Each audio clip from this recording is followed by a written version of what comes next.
मैंने पीछे थोड़ा सा कह दिया था लॉलीपॉप, तो पूरी पता नहीं किस किस को मर्ची लग गई थी। बोला मैंने किसको मर्ची, एक यहाँ पे जिन्होंने बैंक के करोड़ों रुपए देने हैं उसके ढके मारे छुप के बैठे हैं बिल्ली की तरह वहाँ पार्टियों में। हिम्मत है तो आप बोले ना।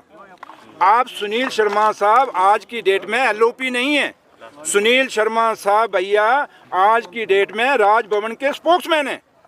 हम जो बात एलजी साहब से सवाल करते हैं या पिछले 11 सालों का सवाल करते हैं बीजेपी और पीडीपी को, तो सुनील शर्मा साहब उस 11 साल के स्पोक्समैन बन के आते हैं। इसका मतलब राजभवन के स्पोक्समैन भी वो हैं और पीडीपी के और बीजेपी के अलायंस के भी स्पोक्समैन वो हैं। तो फिर कहाँ से पीडीपी हमें सवाल, और जो सवाल हमें पीडीपी और बीजेपी पूछती है, ठीक आपने पूछा भैया, वो तो दोनों पूछेंगे। क्यों? क्योंकि वो अलायंस में है, उनका अलायंस था और वो अलायंस आज भी बरकरार है।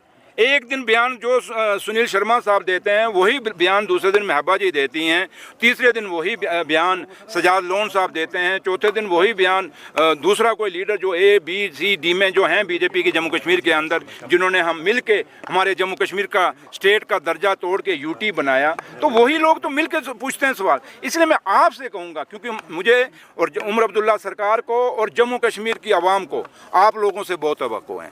आप हमें हमें 5 साल का आपने मैंडेट दिया है। 5 साल के बाद आप हमें एक एक सवाल पूछिए। जैसे मैं आज खड़ा हूं, मेरा लीडर डॉक्टर फारूक अब्दुल्ला साहब और जनाब उमर अब्दुल्ला साहब दोनों बैठेंगे, पूरी कैबिनेट बैठेगी और आप सबको बुलाएंगे और वहाँ बताएंगे इलेक्शन लड़ने के जाने से पहले कि हमने 5 साल में क्या क्या किया। अपना एक हाथ में मैनिफेस्टो की कॉपी रखेंगे, एक हाथ में हम वो जो काम किए होंगे वो भी रखेंगे और एक गले में टांग के रखेंगे वो काम जो अधूरे 11 साल के बीजेपी पीडीपी और एलजी सरकार के दौर में रहे, वो भी पूरे हम करेंगे।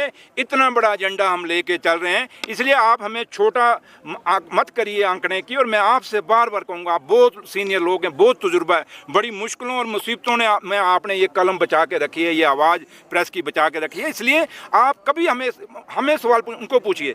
अच्छा, सुनील शर्मा साहब को पूछिए डेली वेजर 11 साल में क्यों नहीं पक्के हुए, अपना खेलो और रहबरे खेल क्यों नहीं पक्के हुए, रहबरे ज़रात क्यों नहीं हुए, रहबरे जंगलात क्यों नहीं हुए, उन्हीं को पूछ लीजिए। ये एसपीओ क्यों नहीं भर्ती पक्के हुए, उनको पूछिए। ये आपके फायर वाले क्यों नहीं पक्के हुए, उनको पूछिए। जो सब इंस्पेक्टर का घोटाला हुआ था रिक्रूटमेंट का, वो घोटाला कहाँ है? कि जितनी भी रिक्रूटमेंट हैं जो पिछले 11 सालों में हुई, चाहे वो बीजेपी पीडीपी और बीजेपी के दौर में हुई, चाहे वो एलजी सरकार के दौर में हुई, उसमें जो घोटाले हुए, जो वो इंक्वारी हैं, उनकी रिपोर्ट आज तक क्यों नहीं आई?